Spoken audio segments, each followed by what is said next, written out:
Hello students,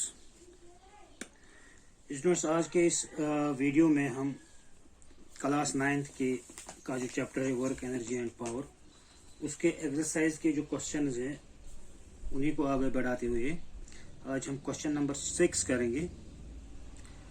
question number 6 ये बता रहा है कि the potential energy of A freely falling object decreases progressively. Does this violate the law of conservation of energy.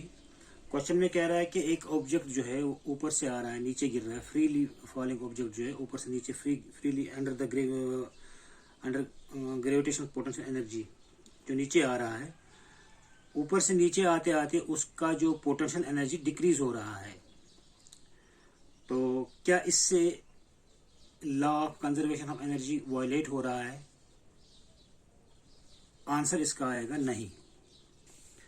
Question number 6 का answer है no. During the free fall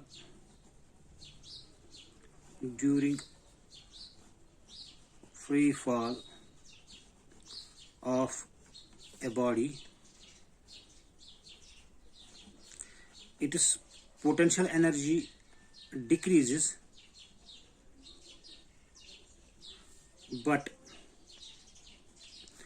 kinetic energy increases। नीचे आते आते इसकी पोटेंशियल एनर्जी तो decrease हो रही है, लेकिन काइनेटिक एनर्जी इंक्रीज हो रही है। जितना इसमें पोटेंशियल एनर्जी डिक्रीज होगा उतना इसमें काइनेटिक एनर्जी बढ़ जाएगा और total energy remains same. The amount of potential energy decreased is equal to amount of kinetic energy increased। जितना पोटेंशियल एनर्जी कम होता जाएगा उतना उसमें काइनेटिक एनर्जी बढ़ता जाएगा, इंक्रीज होता जाएगा, तो net energy remains same. Question number 7 में आप देख लीजिए क्या कह रहा है। What are the various energy transformations that occur when you are riding a bicycle. जब आप एक बाइसिकल राइड कर रहे होते हैं तो उसमें जो एनर्जी ट्रांसफॉर्मेशन होता है वो क्या क्या होते हैं?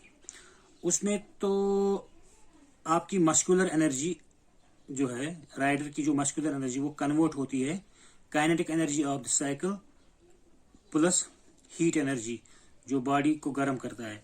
तो हम यहां पर लिखेंगे इसका answer. During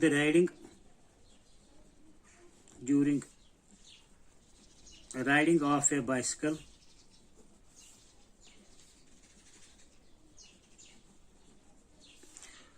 muscular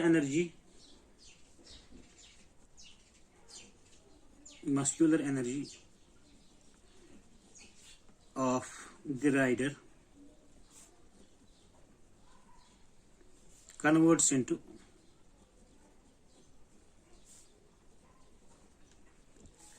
kinetic energy of cycle and heat energy, which comes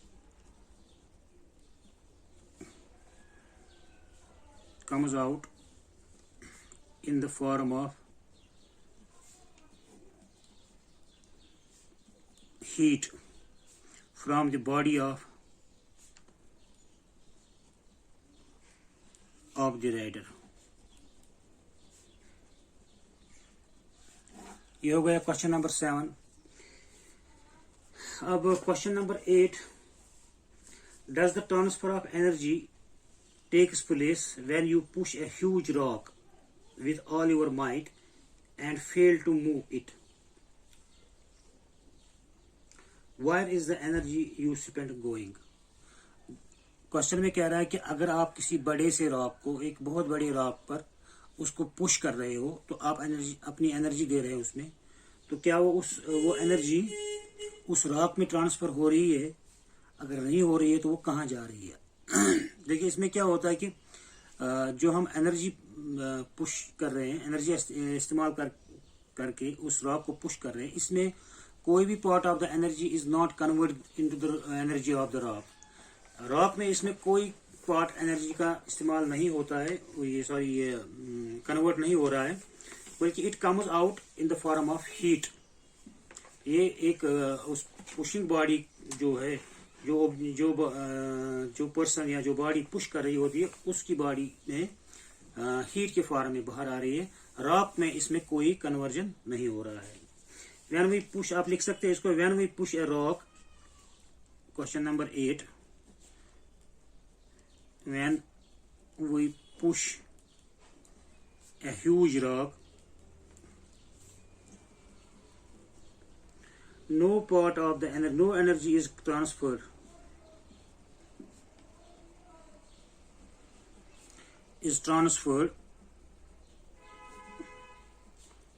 to the rock,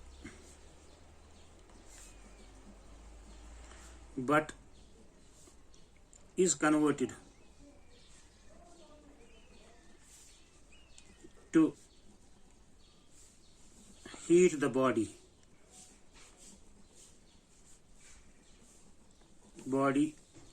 of the pusher।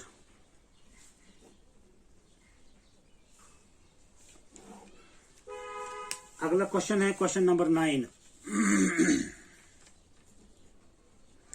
Question number 9 कहता है, a certain household has consumed 250 units of energy during a month.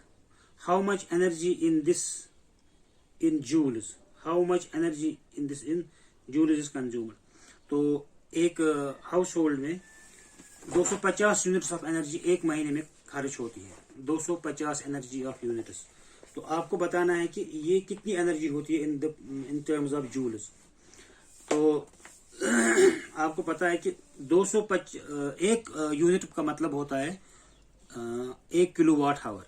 1 unit of energy is equal to 1 kilowatt hour. तो 250 units is equal to 250 kilowatt hours. और आपको पता है कि 1 kilowatt hour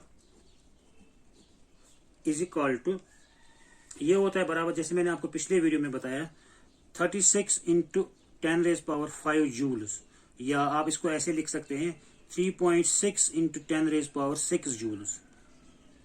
तो 250 kilowatt our कितनी हो गई? 250 kilowatt hour is equal to 3.6 into 10⁶ into 250।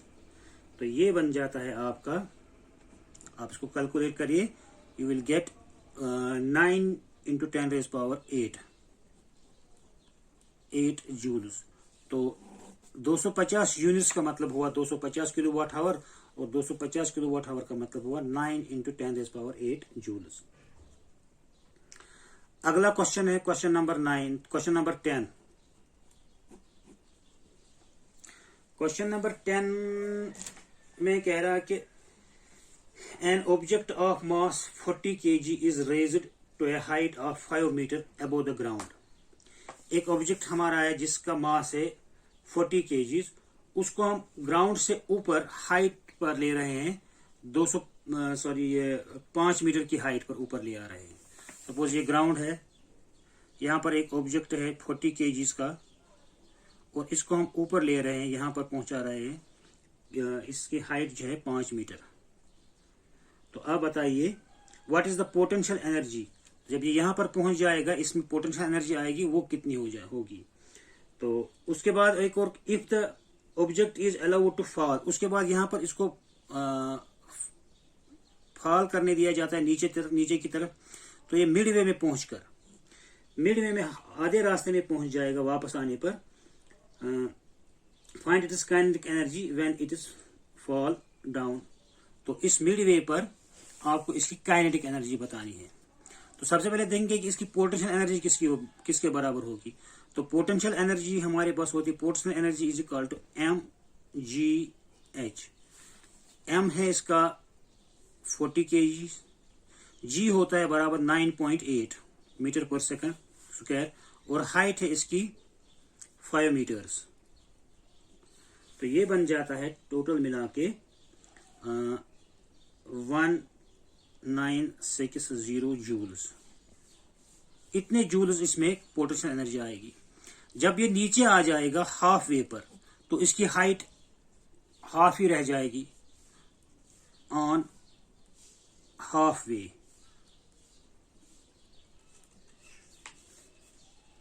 Potential energy is equal to mgh/2। So इसका हाफ हो जाएगा, 1960 का हाफ हो जाएगा, इज इक्वल टू 1960/2। तो ये बन जाएगा हमारा 980 जूल्स। अब ये 980 जूल्स ही रह गई इसमें एनर्जी जब ये हाफ वे पे आ गया। तो डिक्रीज कितना हुआ पोटेंशियल एनर्जी का? तो हम यहां पर लिखेंगे decrease in potential energy, therefore decrease in potential energy कितना, पहले कितना था एच पर 1960 और हाफ वे पे कितना आ गया 980। तो ये कितना बचा, ये हमारा बचा 980। तो ये 980 जूल्स इसमें कम हो गई जब ये हाफ वे पे आ गया। तो ये 980 जूल्स इसमें कन्वर्ट हो जाएगी, जितनी इसमें पोटेंशियल एनर्जी कम हो गई 980 जूल्स, वो कन्वर्ट हो जाएगी into potential energy, sorry kinetic energy. Therefore kinetic energy gained is equal to decrease in potential energy, decrease in potential energy is equal to 980 joules. तो इसने काइनेटिक एनर्जी, पोटेंशियल एनर्जी जो gain की है वो 980 joules की है। अब है क्वेश्चन नंबर 11 आपके एक्सरसाइज का। क्वेश्चन नंबर 11 में क्या कह रहा है आप देख लीजिए।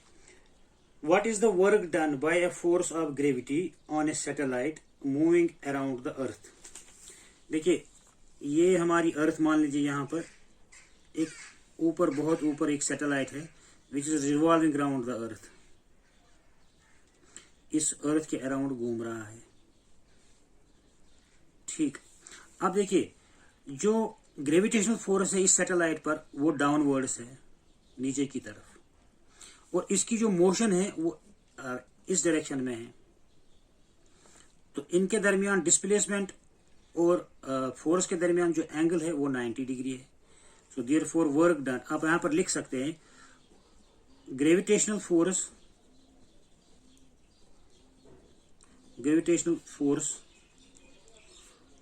on the satellite, gravitational force on the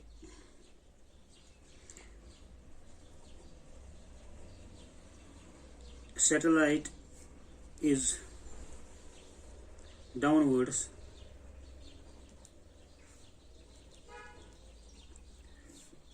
perpendicular to the displacement।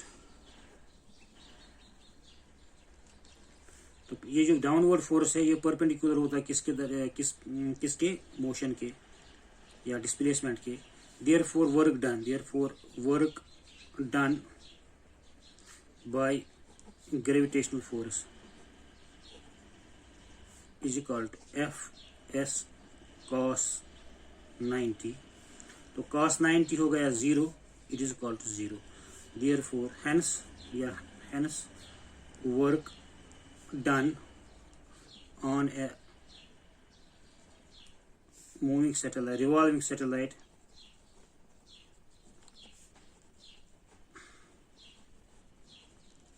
by the gravitational force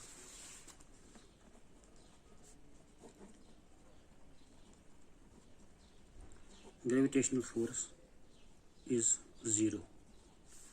आज के लिए इतना ही, बाकी सारे क्वेश्चन इंशाल्लाह अगले वीडियो में। Thank you.